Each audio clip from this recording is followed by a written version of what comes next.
it's Desiree and welcome. Today is our last video in the Poinsettia series of my 2023 Christmas series. Yep, put a series inside of a series. Who would have thought I could do that?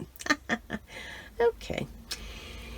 So in our last video, we are going to focus on watercolors. So the video just before, we did colored pencils. We've done just regular layering dies.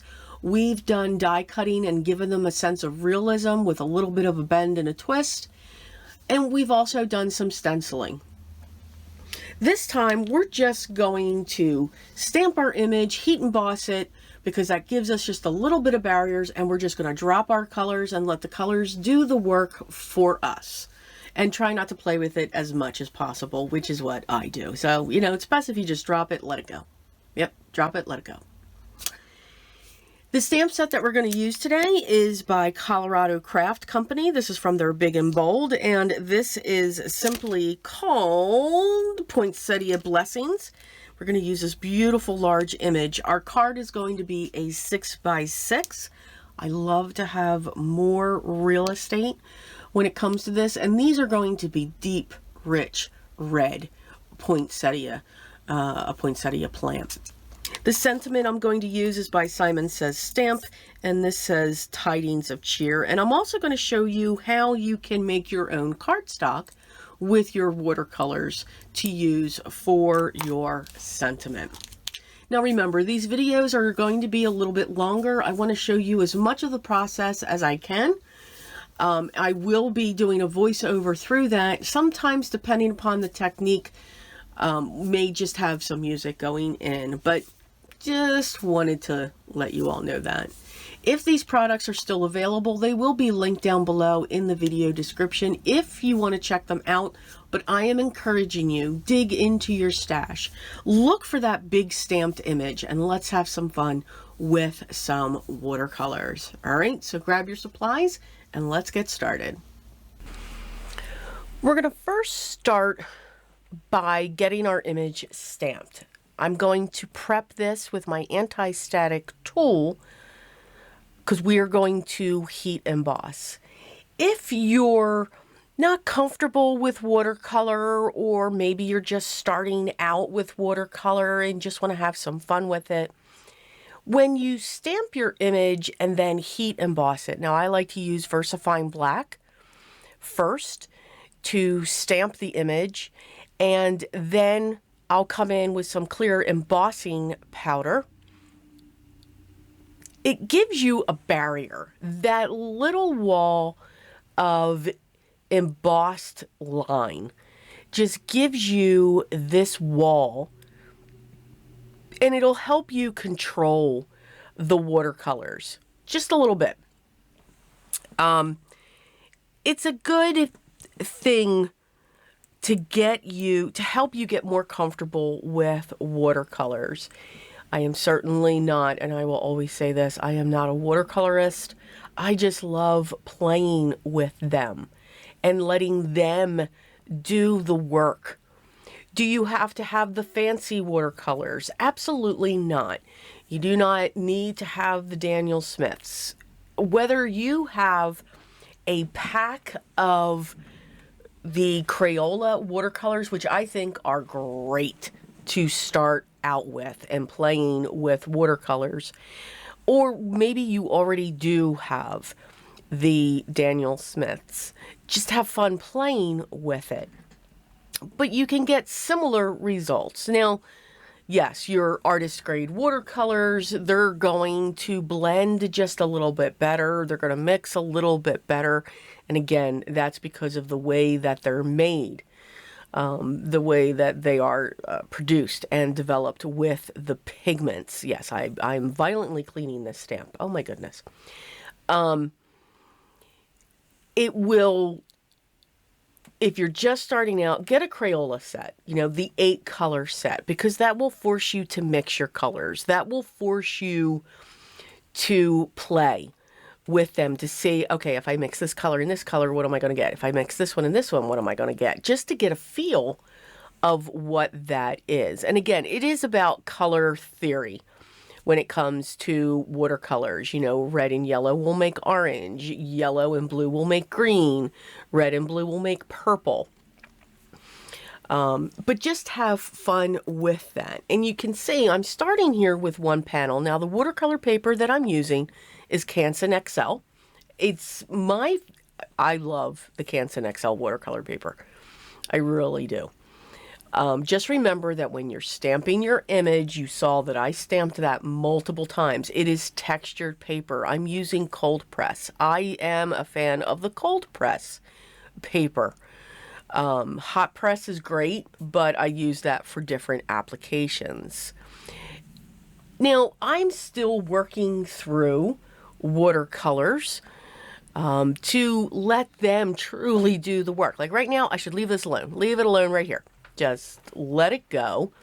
But I'm going to keep on working it, playing with those colors, looking at what they're going to do, clean them up.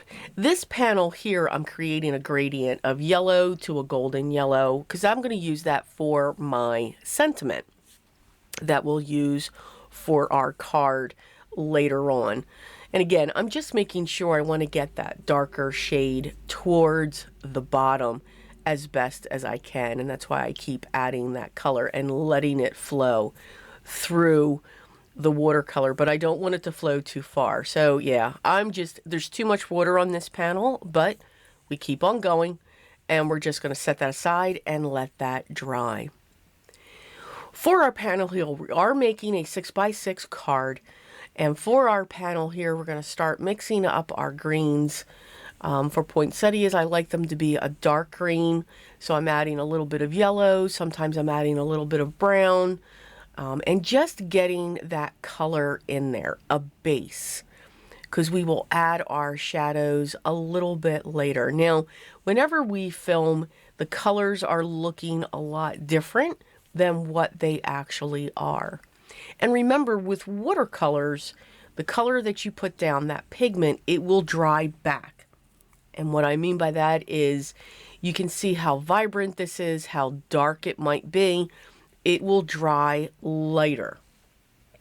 So it dries back. Watercolors are transparent. And you can see I'm just taking my brush and going over. Even though we've got those embossed lines, I'm able to get that color there.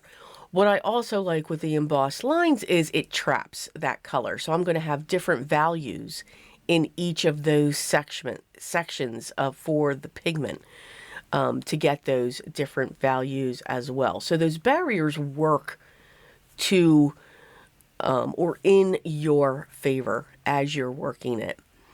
And again, the trick with watercolors is don't overwork it. I like to just drop my colors in and let it do the work for it. You can see those watercolors just moving when it comes to that. The trick is, though, to this is don't have so much water in those compartments. And you'll see that movement better when it comes to this. And if you have too much water, just clean out your brush, wipe it off on a paper towel or the towel that's near you, and you can soak up some of that water as well. But you do need water there. You need the dampness in the watercolor paper you're using so that the colors can move. And what we're doing here is a wet on wet technique. The base that we have is wet.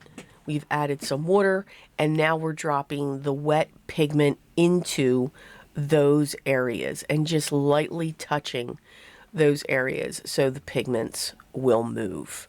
So that's a wet on wet technique. I'm going to come back in with my dried brush, not completely dry, but a lot of the water's been moved out, and I'm just soaking up some of that pigment. When it comes to your next colors, and again, that color is trapped in there, so we don't have to wait until those areas dry. Now we're going to come in with our reds, our vibrant reds, and I'm using purples and the reds and the yellows to get that shade that I'm looking for. And with the water on my brush, I'm able to travel this color to just get that base shadow down into each of the leaves or the petals of the poinsettia plant. And just filling in those areas. And then we'll come in with our darker shadow. And that can be the same pigment that you used prior, because we're putting more of it into each of those petals. I'm changing the look of the petal by simply adding more purple or more blue, so that we'll have the different hues coming in to each of those colors. You can see the top looks a little more purple, the bottom has a little bit more red, but now I'm adding that purple in there. And again, just letting it flow and then sopping up some of that water to get that movement, to get those different shades within each of those petals.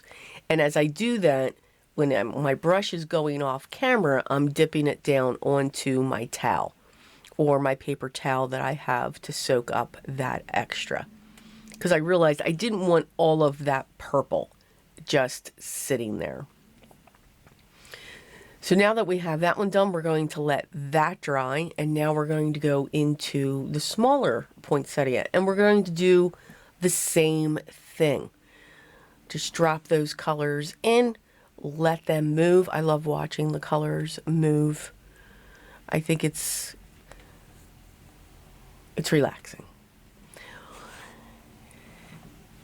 And again, it's tough to remember, at least for me, that these colors are going to dry back. And sometimes when we overwork our piece, meaning we constantly play with it, and I do that with this one, you're taking away the majestic of the watercolors and what they're doing. And now I'm coming in with this vibrant, fiery red and letting that fill into the petals as well. Even though it's on top of that purple shade, you can see I'm changing the look of that petal to get a more vibrant, a warmer shade of red. With that purple, it was cool.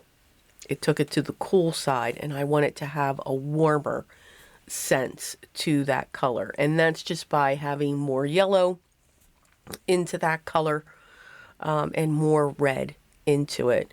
You can also make it a little more warmer and deep by adding some browns, which is what I did here. And I'm going to focus that into the center of the poinsettia and let that work its way out. But remember, because we have those barriers of the embossed lines, it's not going to move as much as if I didn't have that embossed area. So I'm just coming in with the fine tip of the brush and working that out just a little bit to help it move and push it out just a little bit more. Bringing that down to where the petals overlap to say, okay, this one's farther back. Adding more shadows will help do that. This is how I work with watercolors. Whenever I do. Now, yellows are also very strong. So if you do get your yellow out into some of those red areas that we have, it will push the red. So that's why I came in with my towel and just took some of those colors out so that that yellow just did not take over. And because it is such a small area and has a lot of line work, a lot of times the watercolor will bleed on top of that area. So I'm just lifting it up with my towel that I have. So that is what our poinsettia looks like. I did come back in with just a little bit more red to have that stand out just a little bit more. I'm going to die cut our sentiment, again having the cheer in the darker shade of yellow. Going to pull in my little honeybee cutter here and cut my sentiment. This does not only have the sentiment, but it also has the cloud. And the cloud, I'm also using the, the watercolor paper or cardstock as well. Making sure I'm not losing that dot on top of the eye. And we're going to have 3 layers of the shadow just to give that some dimension and some strength. And then we will place the tidings of cheer on top of that. So the T is separate, which is fine. And we'll just make sure that we put that, because the shadow helps guide our sentiment as well. When you die cut a watercolor panel, now you can see it looks like I'm having some issues here, and this is my fault. When you create a panel like this for your sentiments, you want to make sure that this is completely dry, meaning not cool to the touch. And mine was not. Mine was still cool to the touch. So it will have difficulty die cutting through those fibers. What's happening, since it's still a little damp, those fibers don't want to break through the die cut machine. They want to bend through the die cut machine. So it's almost like you're embossing. So because I didn't want to lose the work that we did on the panel, I am taking my pokey tool, a sharp point. You could use a craft knife with this. And I see the image, the embossed image on the back, and I'm just scrolling along that to get those fibers broken. I'm setting back in the dye, you can see, into this. And again, I'm keeping all of this in because this is crafting. These are we have these ideas that we want to show you, these techniques, but, sometimes they just don't come out.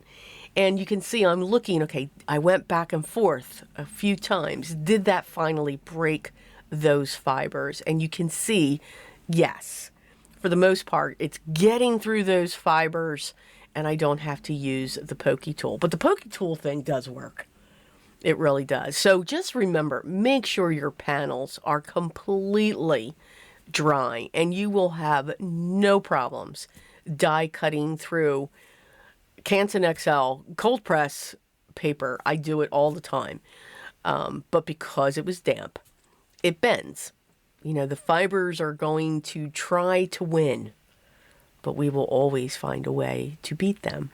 We're going to get that last dot up onto our eye. And I like the way this looks. We've got a little bit of a different color down on the bottom, and it's lighter onto the top. And I think it just really pops when it comes to the image. You don't always have to have a mirror cardstock. Don't get me wrong, they are beautiful. Love my mirror cardstocks. But you can give the illusion of a gold or a silver by using watercolors or colored pencils. Because I did watercolor this panel and there was a lot of water on here, there is some warping, so I am using my 2-inch double-sided film tape by Uline. Very strong tape, and this will flatten this panel out. And I'm putting this down onto some red satin mirror cardstock. No, I did not cut out the center. I don't want this to sag. That satin mirror red is a very thick cardstock, and if I put my watercolor panel on top of that, it will dip down, and I did not want it to do that. I then finalized with a 6x6 piece of black cardstock to the back, and we're going to put that sentiment right on top there. I am going to add a little bit of sparkle to the sentiment. Now just know it's watercolor. You can reactivate watercolor even though it is dry. So you're moving this pigment around. Just make sure you clean off your sparkle pen that you're using, and you will not transfer any of the pigment. Of course, it's a poinsettia, and we have to add some white splatters. So just a few are coming on to this. So let's see what we got.